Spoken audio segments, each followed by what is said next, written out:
Yes students, आज हम करेंगे एग्जाम्पल 6 की स्टेटमेंट। देखो क्या है आपकी, find Fourier cosine transformation of this function. इस फंक्शन की आपको कोस ट्रांसफॉर्मेशन फाइंड आउट करनी है and deduce sign transform of this. And deduce का मतलब क्या होता है कि इसका यूज करके आपको जो साइन ट्रांसफॉर्मेशन निकालनी है इस फंक्शन की। ठीक है, सबसे पहले तो आप क्या फाइंड आउट करोगे, इस फंक्शन की कोसाइन ट्रांसफॉर्म, और इसका यूज करके आपको इस फंक्शन की क्या फाइंड आउट करनी है, साइन ट्रांसफॉर्म। तो देखो कैसे करोगे इसको।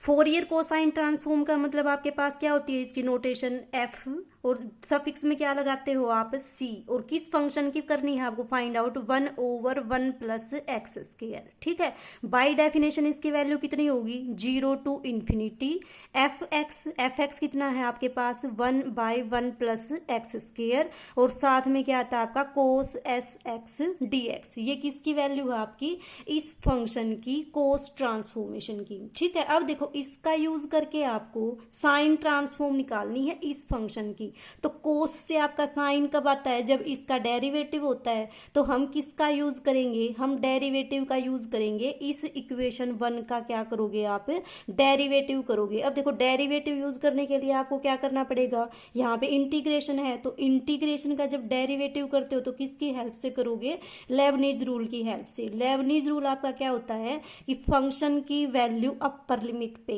और अपर का डेरिवेटिव, माइनस फंक्शन की वैल्यू लोअर लिमिट पे और लोअर का डेरिवेटिव।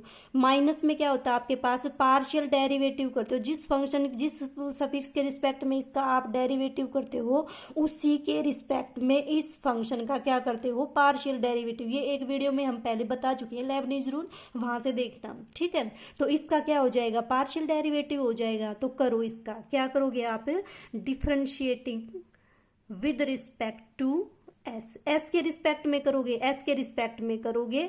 और किस रूल का यूज करोगे, रूल यूजिंग लेबनीज रूल।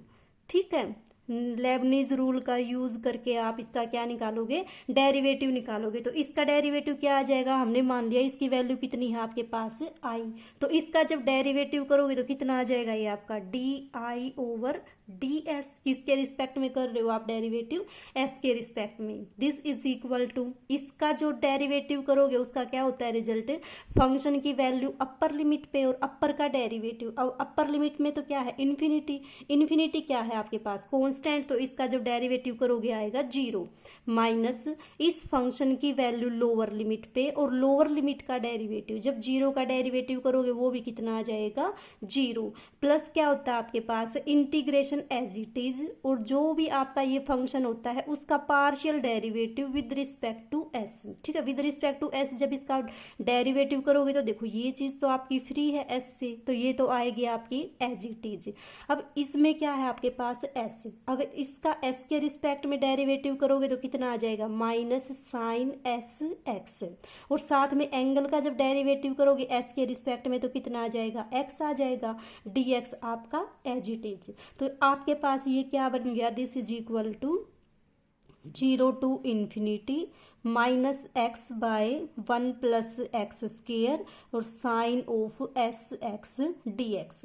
अब देखो जिस फंक्शन का आपको साइन ट्रांसफॉर्म निकालनी है आपके पास वही फंक्शन है ये, और यहाँ पे क्या है आपका साइन एस एक्स। तो इसका मतलब इसकी वैल्यू किसके इक्वल आ जाएगी आपके पास, Fourier sine transformation of function कितना है आपका, minus x upon 1 plus x square. ठीक है, अब आपको ये चीज इवेलुएट करनी है, इस फंक्शन की क्या निकालनी है, साइन ट्रांसफॉर्मेशन निकालनी है। देखो इस रिजल्ट का यूज किया कोस ट्रांसफॉर्मेशन का, पहुंच कहाँ पे गए, इसकी साइन ट्रांसफॉर्मेशन पे। अब इसको निकालोगे sine transformation of this function, कैसे निकालोगे, देखो देखो यहाँ पे कितना है आपका एक्स स्क्वायर और 1 इसके साथ प्लस में है। तो अगर आप इसकी मल्टीप्लाई एक्स से कर दो और एक्स से इसको डिवाइड कर दो, फिर 1 को इसमें ऐड कर दो, 1 को इसमें सब्ट्रैक्ट कर दो, तो जो चीज़ आपके पास डिनोमिनेटर में है वो चीज़ बन जाएगी आपकी यहाँ पे। तो आपने क्या किया, इसको एक्स से किया मल्टीप्लाई, एक्स से किया डिवाइड, फिर क्या किया 1 को ऐड कर दिया और 1 को क्या कर दिया, सब्ट्रैक्ट कर दिया। तो अब देखो ये आपका जो इंटीग्रेशन है ये किस में चेंज हो जाएगा आपका, this is equal to 0 to infinity. आपका क्या करो, -1 को रखा आपने एज इट इज, माइनस या फिर इस माइनस को और इसको क्या करो, साथ में कंबाइन कर दो, तभी तो आपका 1 प्लस एक्स स्क्वायर बनेगा। तो इस 1 को रखा आपने प्लस वाले को एज इट इज, और माइनस को जब कॉमन लिया तो ये कितना बन जाएगा 1 प्लस एक्स स्क्वायर। डिवाइड में कितना है आपके पास x into 1 plus x square sine s x d x. अब क्या करो, एक बार इसको इसके नीचे लिख दो, एक बार इसको इसके नीचे रख दो, कितना आ जाएगा आपके पास इंटीग्रेशन 0 टू इन्फिनिटी। जब 1 के अपोन में इसको रखोगे तो कितना बन जाएगा ये आपके पास, ये तो आपका 1, ये साइन एस एक्स, यानी कि sine s x upon x into 1 plus x square. Minus में जब इसके नीचे इसको रखोगे तो कितना बन जाएगा, 1 प्लस एक्स स्क्वायर से 1 प्लस एक्स स्क्वायर कैंसिल हो जाएगा, ये आपके पास बन जाएगा 0 to infinity sine s x upon x d x. ठीक है, अब आपको क्या करना है, इन दोनों इंटीग्रेशन को सोल्व करना है। कैसे सोल्व करोगे, इसको सोल्व करने के लिए तो वही एस एक्स को क्या पुट कर दो, टी पुट कर दो, और इसको सोल्व करके देख लेना, बिल्कुल इजी सा इंटीग्रेशन है। इसकी वैल्यू जो आएगी सोल्व होके वो आएगी आपके पास π/2।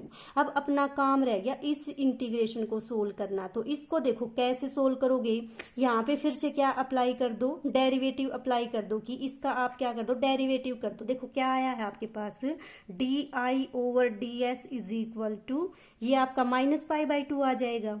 ठीक है, plus 0 to infinity sine s x upon x into 1 plus x square d x. फिर से क्या करोगे, इसका डेरिवेटिव करोगे बाय यूजिंग लेबनीज रूल। क्यों, क्योंकि अगर जहां कहीं भी इंटीग्रेशन हो और आपको डेरिवेटिव करना हो तो किस रूल का यूज करते हो, लेबनीज रूल का यूज करते हो।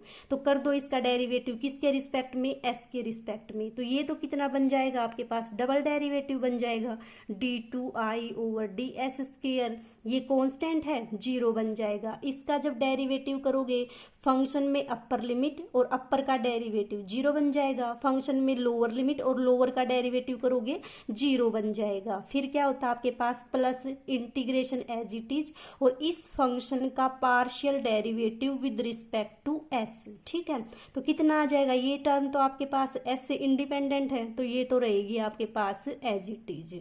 और इसका डेरिवेटिव कितना आ जाएगा आपके पास, कोस एस एक्स, एस के रिस्पेक्ट में है तो साथ में कितना आ जाएगा, एंगल का करोगे तो एक्स आ जाएगा, डी एक्स, एक्स से आपका x cancel, this is equal to 0 to infinity cos s x upon 1 plus x square. अब देखो कंपेयर करके इक्वेशन नंबर 1 में जो आपका ये इंटीग्रेशन है जिसकी वैल्यू आपने आई पुट की थी, सेम यही तो है आपकी, तो इसकी वैल्यू क्या पुट कर दोगे आप, आई पुट कर दोगे। तो यहाँ से क्या इक्वेशन आई आपके पास, d2i over d s square is equal to I को यहाँ लेके आओगे कितना बन जाएगा, -i, this is equal to 0। अब आपके पास ये ओ डी की इक्वेशन बन गई जो आपने पिछले साल फर्स्ट ईयर में सोल्व की थी। कैसे सोल्व करते हो आप इस टाइप की इक्वेशन को, मान लो अगर आपके पास d2y over d x square minus y is equal to 0 होता था, इसको पुट करते थे, डी पुट करते थे डी को, ये आपका डी स्क्वायर बन जाएगा -1, वाई को कॉमन लेके ऑक्सिलरी इक्वेशन लगा के आप इसको सोल्व करते थे, तो आपके पास क्या रिजल्ट आता था, देखो ये आपके पास बन जाएगा d square -1 into i is equal to 0। इसकी ऑक्सिलरी इक्वेशन क्या बन जाएगी, डी स्क्वायर -1 इक्वल टू 0। यहाँ से डी की वैल्यू कितनी आ जाएगी, डी इज इक्वल टू +-1। और इस तरह से जब आपके पास इक्वेशन आते थे ऑक्सिलरी इक्वेशन के रूट, तो आपका सॉल्यूशन क्या आता था, यहाँ पे जो आपका वेरिएबल होता था, जो भी आपका डिपेंडेंट वेरिएबल होता था I, this is equal to c1 into e raise to power first root कितना है आपका 1, और किसके रिस्पेक्ट में है, एस के रिस्पेक्ट में, तो ये आ जाएगा c1 into e raise to power s. ठीक है, plus c2 into e raise to power -s आ जाएगा। तो आपके पास ये आ गई इक्वेशन। ठीक है, अब यहाँ से देखो, अब आपको फाइंड आउट करनी है c1 c2 की वैल्यू। c1 c2 की वैल्यू कैसे फाइंड आउट करोगे, दो कांस्टेंट हैं, दो को ज्ञात करने के लिए आपके पास कितनी कंडीशंस की रिक्वायरमेंट है, 2 कंडीशंस की। तो एक कंडीशंस तो आप कैसे फाइंड आउट करोगे, s को 0 पुट करोगे किसके अंदर, जो आपकी इक्वेशन नंबर 1 थी वहां पे। ठीक है। एस को 0 पुट करोगे कहाँ पे, इन इक्वेशन 1। फिर दूसरे के लिए क्या करोगे आप, इसी का क्या कर दोगे, डेरिवेटिव कर दोगे, D I over d S. इसका जब डेरिवेटिव करोगे उसमें भी क्या पुट करोगे आप, एस की वैल्यू 0 पुट करोगे। तो देखो जब एस 0 है आपका तो इक्वेशन नंबर 1 से क्या रिजल्ट आएगा आपके पास, यहाँ पे देखो जब आप s की वैल्यू 0 पुट करोगे कोस 0 1 हो जाएगा। ये कितना बन जाएगा, integration 0 to infinity 1/1 plus x square.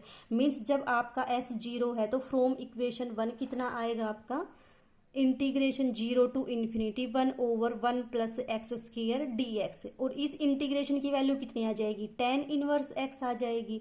जब वैल्यू पुट करोगे 0 और इन्फिनिटी तो इसकी वैल्यू कितनी आ जाएगी, tan इनवर्स इन्फिनिटी कितना होता है आपके पास π/2 और tan 0 कितना होता है 0। तो इसका मतलब जब s 0 है तो i कितना आ गया आपके पास, i की वैल्यू π/2।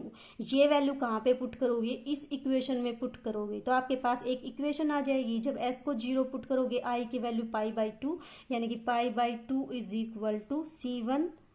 s को 0 पुट करोगे e⁻0 1 होता है आपका, प्लस ये कितना आ जाएगा C2। तो एक इक्वेशन तो आ गया आपके पास ये। दूसरी इक्वेशन कहाँ से आएगी, इक्वेशन नंबर जो आपकी ये वाली है इक्वेशन, इसका क्या कर दो, डेरिवेटिव करके D I over d S निकाल दो और इस इक्वेशन में क्या पुट कर दो, s को 0 पुट कर दो। तो जब s 0 होगा आपके पास तो D I over d S की वैल्यू आएगी। डायरेक्ट लिखती हूँ, करके देख लेना, ओडी में कर चुके हो पिछली बार ये सारा काम। तो आपके पास ये दूसरी इक्वेशन आ जाएगी -π/2 equals to C1 minus C2, sorry C1 ये आएगी। दो इक्वेशन, एक इक्वेशन ये, दूसरी इक्वेशन ये, दोनों को सोल्व कर लो, C1 C2 की वैल्यू आ जाएगी आपके पास। और जो C1 C2 आए उसको कहाँ पे पुट कर दो, इसमें पुट कर दो। यही आपको क्या करना था, फाइंड आउट करना था। ठीक है।